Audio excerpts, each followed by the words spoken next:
What is the difference between probate and non-probate assets? Hi, I'm Attorney Paul Deloughery. If you've ever wondered which of your assets will go through the probate process when you pass away and which won't, then this video is for you.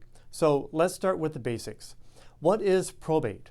Probate is the legal process whereby a court oversees the distribution of assets left by a deceased person's will or according to state law. But not everything you own will go through the probate process. Assets can be broadly categorized into two different types. You have probate assets and non-probate assets. So first, let's talk about probate assets. These are assets that are owned solely by the deceased person without any designated beneficiaries. And those go through the probate process. Those include, for example, real estate owned solely by the deceased person or as a tenant in common, personal property like jewelry, art, and furniture, bank accounts that are solely in the deceased person's name, and also investment accounts without a designated beneficiary.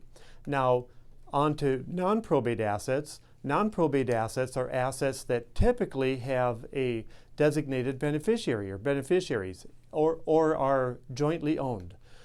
They bypass the probate process and go directly to the named beneficiaries. For example, jointly owned property or real estate, such as a house owned as joint tenants with right of survivorship. Bank or brokerage accounts held in joint tenancy or with a payable on death, POD, designation, or a transfer on death, TOD, designation. Also, life insurance policies, retirement accounts, and annuities with named beneficiaries go to the named beneficiaries without having to go through the probate process. So here's an interesting little tidbit. If the deceased person left a will that said, for example, the TD Ameritrade account goes to Joe Smith, however, the TD Ameritrade account had a named beneficiary that goes to Mary Jane. I'm just making that up. It goes to Mary Jane. Well, the will doesn't apply, okay? It bypasses, because there's a named beneficiary, that asset bypasses the probate system, bypasses the will, and goes to the named beneficiary. Another example is assets in a revocable living trust.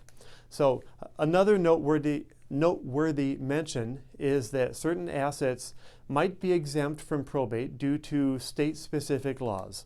And it's always good to check with a local attorney who is familiar with the local laws and so on. If you're in Arizona, of course, you can give us a call. So why does all of this matter? Well, understanding which assets go through probate and which don't can greatly influence your estate planning and can, well, hopefully clarify things if you're dealing with a deceased person's assets. So properly designating beneficiaries and considering how you hold assets can expedite the transfer of those assets and potentially reduce legal fees and even taxes. So I hope that this video gave you a clearer picture of probate versus non-probate assets. If you found the information valuable, give us a thumbs up and share it with your friends and family. And please subscribe so you get more insightful information in the future. And if you have any other questions about probate or estate planning, just give us a call at 602-443-4888.